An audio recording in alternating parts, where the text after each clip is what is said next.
Meet Marcus. He's 34 years old. He works in logistics coordination for a mid-sized company in a mid-sized city. He earns $58,000 a year, which sounds reasonable until you break it down. After federal taxes, state taxes, and his health insurance premium, he takes home roughly $3,640 a month. His rent is $1,450. His car payment is $387. His minimum credit card payments total $290. His phone, internet, and streaming subscriptions run $210. Groceries and gas eat another $520. By the time he's paid everyone else, Marcus has $783 left for the month. That's $783 for everything else. Savings, emergencies, dinners out, a dentist visit, a birthday gift, a new pair of shoes when his old ones fall apart. Marcus is not poor. Marcus is not rich. Marcus is exactly average. And that, as we'll see, is a very uncomfortable place to be. Most conversations about money focus on extremes, the billionaire and the broke. But the most important story lives in the middle, in the math that governs ordinary lives. So today, we're going to go through 50 financial statistics about the average person. Not to depress you, but to show you clearly, precisely, and honestly where most people stand and why.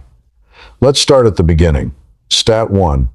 The median household income in the United States in 2023 was $74,580. That's the middle number half of all households. Earn more, half earn less, not the average. The median, because when you're measuring something as unequal as income, the average gets distorted by people earning $10 million a year. The median is closer to reality for most people. Stat 2. But the mean, the average household income is around $105,000. That $30,000 gap between mean and median tells you something important. A small number of very high earners pull the average upward, making the typical American appear wealthier on paper than they actually feel in their kitchen. Marcus earns $58,000 below both numbers. He sometimes wonders if he's falling behind. The data suggests he's not alone. Stat 3. Approximately 54% of Americans live paycheck to paycheck.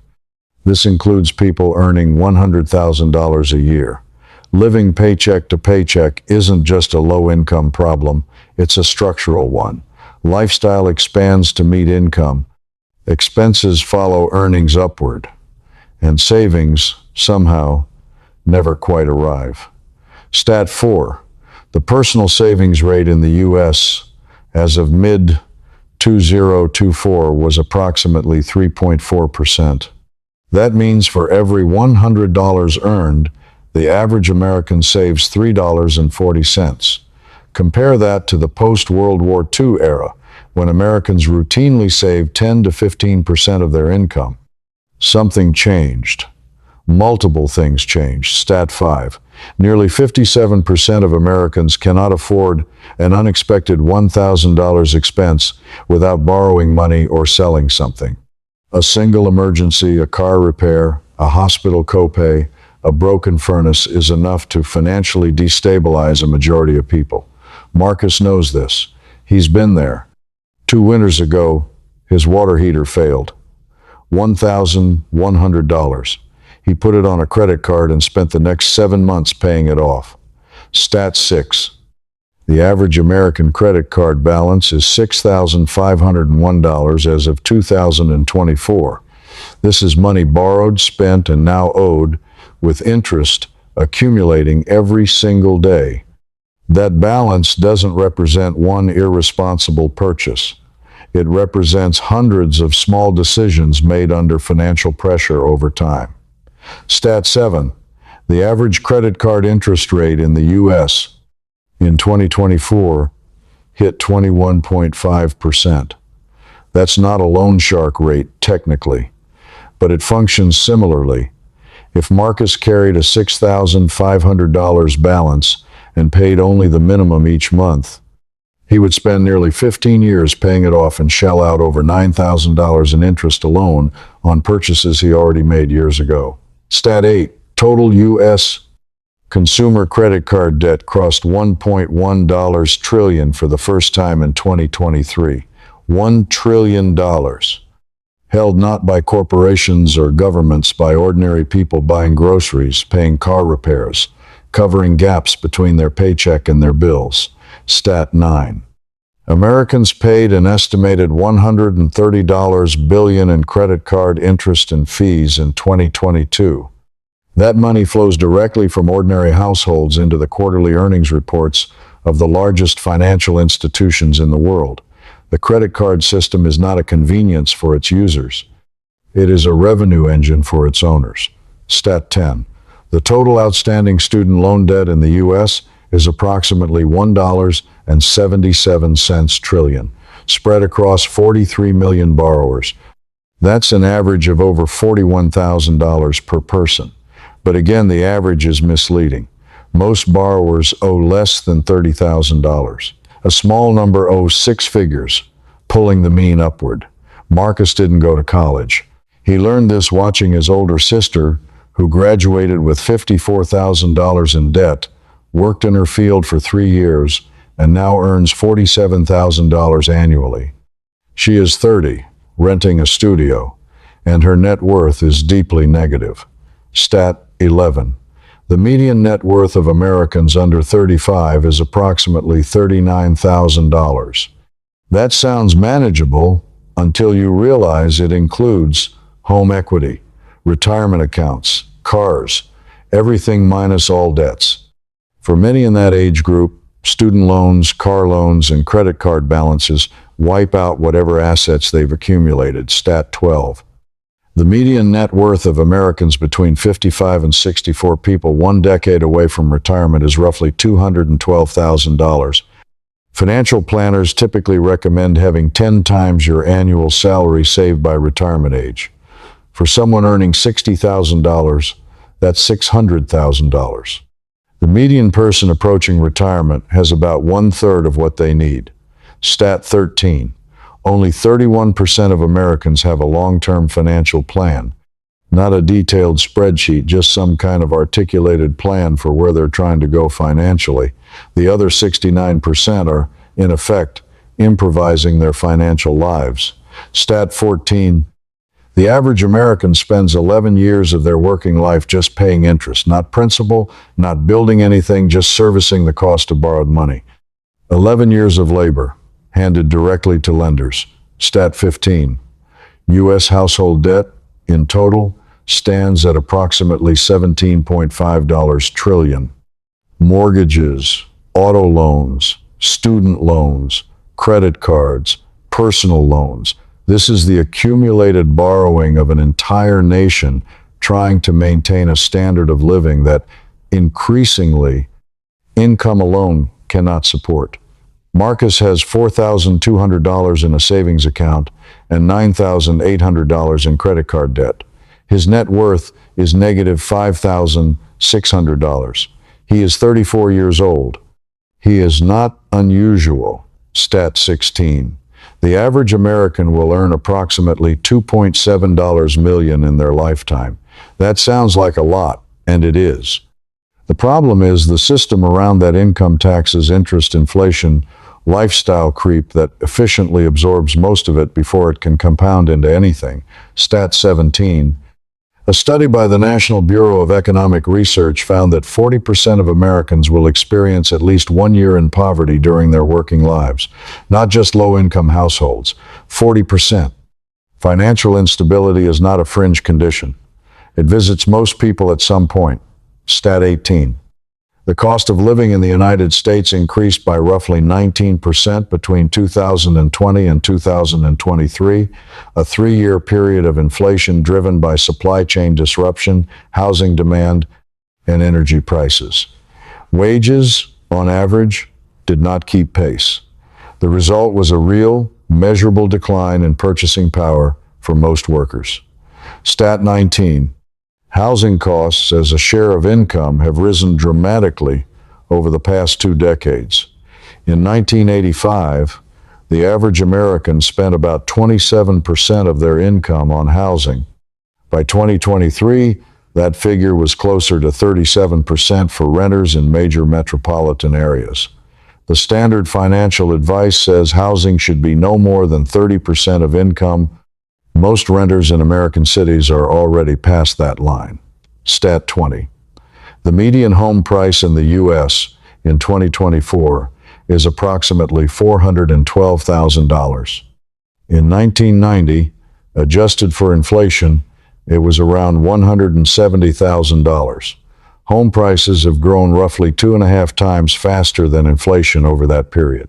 For someone like Marcus, earning $58,000 a year, a $412,000 home would require a down payment of $82,400 and monthly mortgage payments near $2,400, more than 2/3 of his take-home income.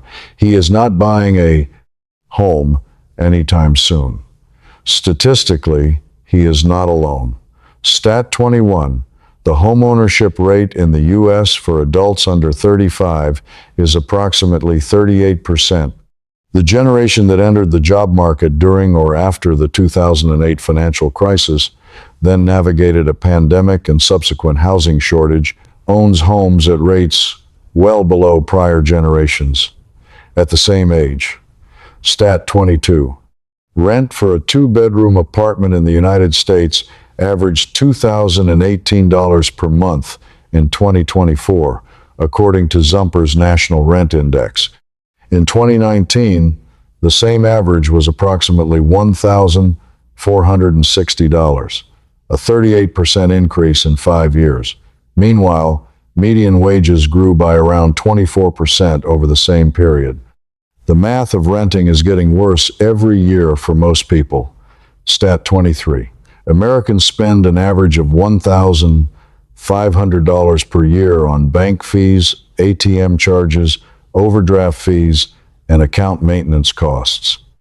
These fees are disproportionately paid by people with low balances, precisely those who can least afford them.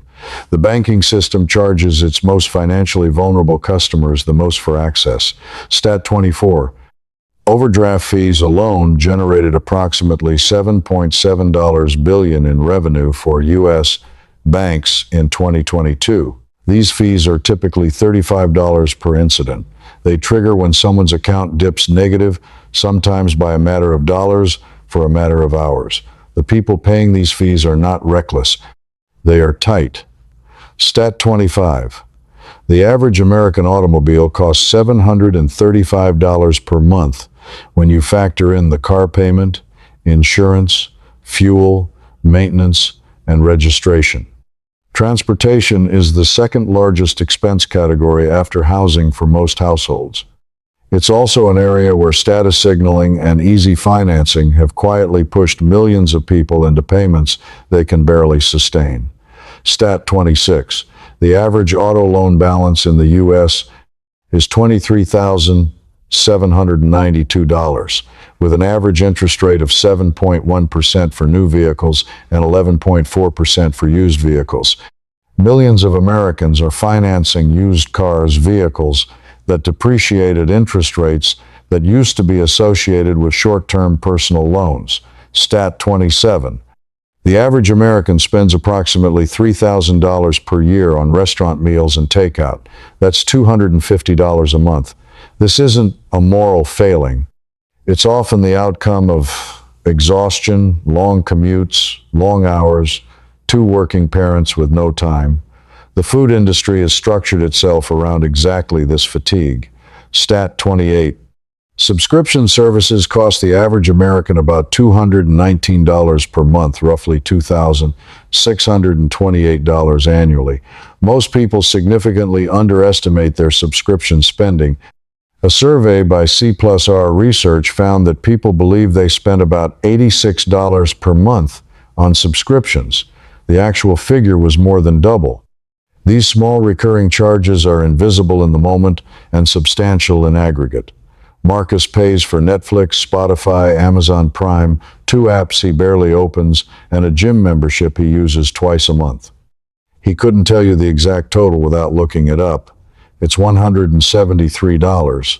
It quietly leaves his account every 30 days. Stat 29.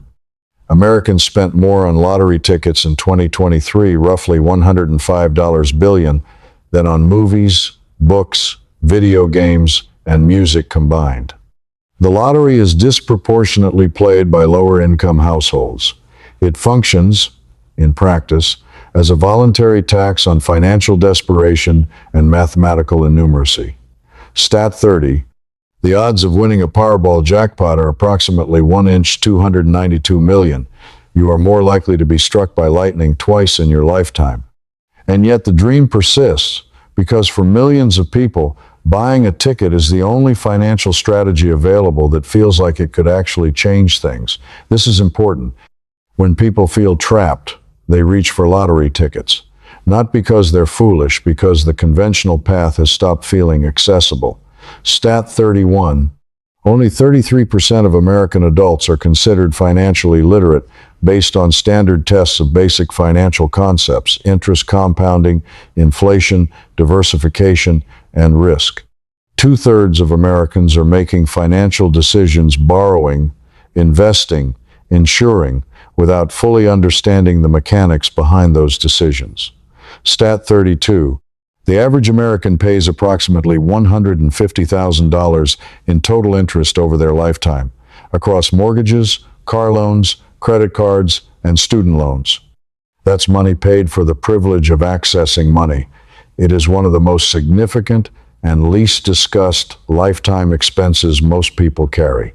Stat 33. Social Security was designed to replace approximately 40% of pre-retirement income.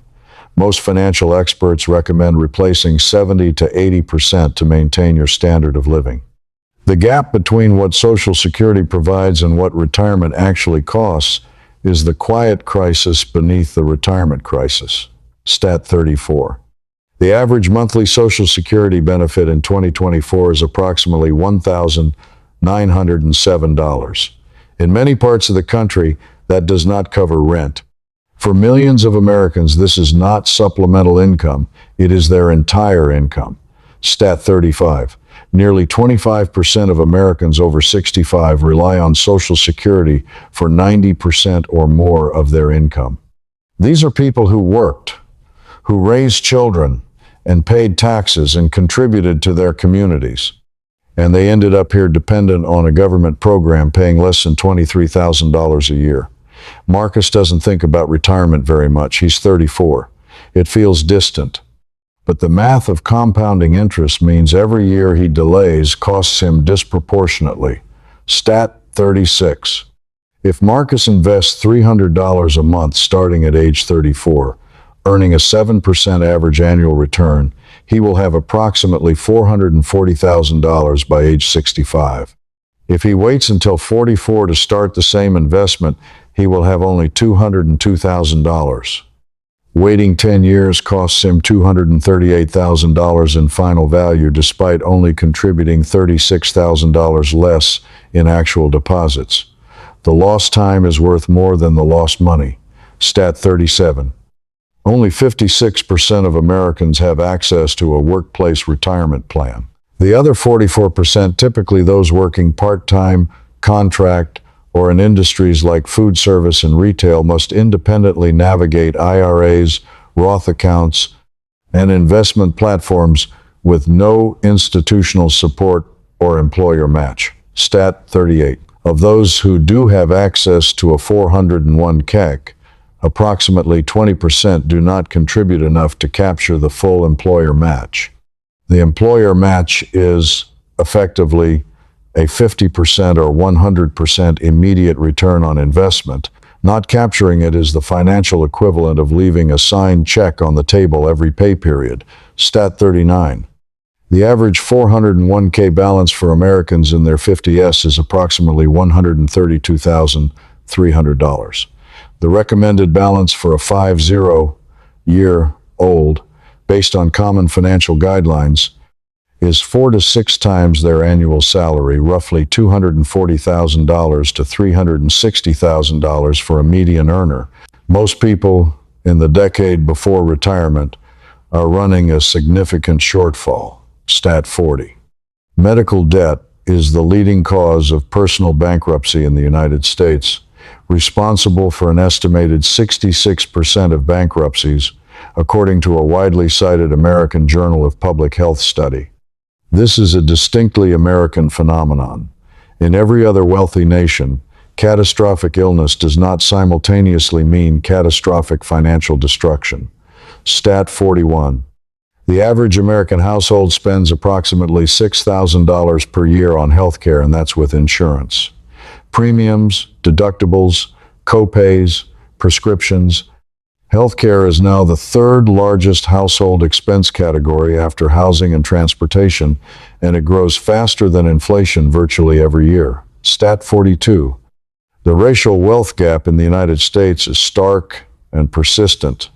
The median white family holds approximately $188,200 in wealth. The median black family holds approximately $24,100. The median Hispanic family holds approximately $36,100. These gaps are not the result of individual financial choices. They are the accumulated outcome of decades of policy, redlining, discriminatory lending, unequal access to the GI Bill that shaped who could build generational wealth and who could not. Stat 43. Women earn approximately 82 cents for every dollar earned by men on a median full-time basis. Over a 40-year career, that gap represents hundreds of thousands of dollars in lost earnings, and because retirement savings are typically a percentage of income, hundreds of thousands more in lost retirement wealth. Stat 44. The top 1% of American households hold more wealth than the bottom 90% combined. This is not a statement about fairness, it's a statement about structure. When wealth generates returns and wages stagnate, concentration is the mathematical outcome. The system is performing exactly as its current mechanics dictate. Stat 45. The bottom 50% of Americans hold approximately 2.5% of total national wealth. 200 million people sharing 2.5% of everything. This is not a natural distribution. No society accidentally ends up here. It is the product of compounding decisions, policies, and structures over generations. Marcus is somewhere in the lower middle. He is not in the bottom 50%, but he is not secure. The line between comfortable and precarious is thinner than most people want to admit. Stat 46. A study by the Pew Research Center found that 54% of Americans consider themselves middle class. Independent analysis suggests the actual middle class, defined by income, is more like 52% of the population, but has been shrinking steadily since the 1970s. The middle class is as much a psychological identity as an economic reality. People hold on to the label even when the math no longer supports it. Stat 47. The average American works approximately 1,791 hours per year more than workers in Germany, France, Japan, the UK, and Australia. Americans work more hours than citizens of almost every peer nation, and in many cases have less vacation time, weaker worker protections, and fewer social supports. Productivity is high. Security is low. Stat 48. Financial stress is the leading cause of relationship conflict in American households. Studies consistently show that money arguments are one of the top predictors of divorce. Financial stress doesn't stay in a spreadsheet. It moves through a household like a slow current, affecting sleep, communication, parenting, and health. Stat 49. People who describe themselves as financially stressed report worse physical health outcomes, higher rates of hypertension, sleep disorders, depression, and anxiety than people in financial security. Poverty and near poverty are not just economic conditions. They are physiological ones. Financial stress has a measurable biological footprint. Stat 50. According to Federal Reserve research, a person born in the bottom 20% of the income distribution has approximately a 7.5% chance of reaching the top 20% in their lifetime. The American dream, the idea that effort reliably produces upward mobility, is statistically real for some people. But the probability is lower than most believe, and it is shaped significantly by factors outside any individual's control. Zip code, parental income, school quality, access to health care, inherited wealth. This is not a reason to stop trying. It is a reason to understand the terrain clearly. Let's come back to Marcus. He's sitting at his kitchen table on a Sunday evening, looking at his bank account on his phone. He has $784 left for the rest of the month, after all his fixed expenses have cleared. He has $9,800 in credit card debt, spread across 2 cards. He has $4,200 in savings, technically 6 months of contribution to a savings account he opened 3 years ago, though it doesn't feel like enough. His 401k has $11,400 in it. His net worth is negative. He is not a cautionary tale. He is a data point in a system that was not designed primarily for his benefit. And that distinction matters, because if you believe your financial situation is purely the result of your personal choices, you will only ever look for personal solutions. But if you understand the structural forces at work, the interest rates, the housing costs, the wage stagnation, the healthcare costs, you can see more clearly what can and cannot be changed and where your energy is best spent. Now let's look at 2 futures, not hypothetical, mathematical. The default path. Marcus continues as he is. He pays his minimums. He saves a little. He gets small raises, maybe 2 to 3% a year, which roughly keep pace with inflation but don't meaningfully improve his position. He doesn't think too much about retirement because it feels far away. He carries his credit card balance for years, paying an estimated $4,000 to $5,000 in interest before it's gone.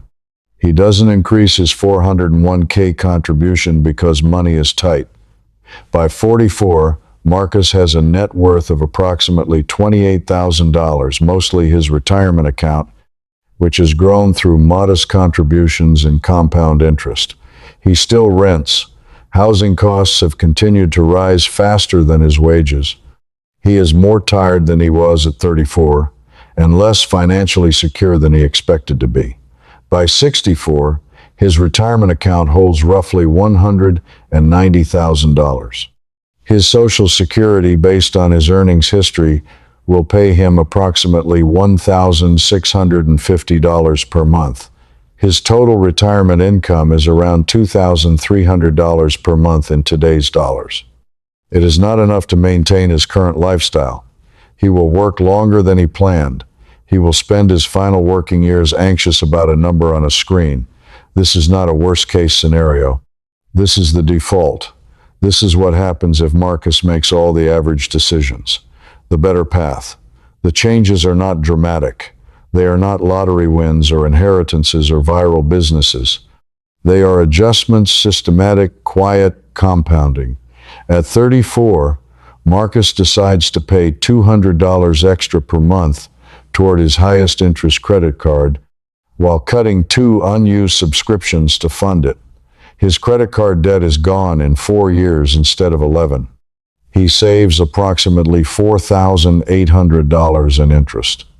At 36, with the credit card cleared, he redirects that $200 into his 401k, bringing his total contribution to 8% of his salary, enough to capture his employer's full match.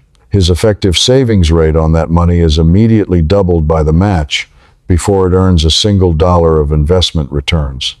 At 38, Marcus begins a small emergency fund goal, not $10,000 overnight, but $50 extra per month into a high-yield savings account, earning 4.5% annually.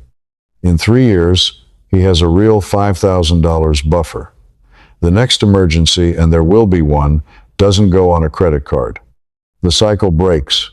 He also starts paying attention to his subscriptions, not obsessively, but intentionally. He cancels 3 he doesn't use. That's $42 a month. He redirects $25 of it toward a Roth IRA. He doesn't buy a new car when his lease ends. He buys a 3-year-old used car with cash, $14,000. saved over 24 months with intentional discipline. He eliminates a $387 monthly payment. He redirects $250 of that into investments. These aren't sacrifices that hollow out a life. He still eats at restaurants occasionally. He still travels once a year.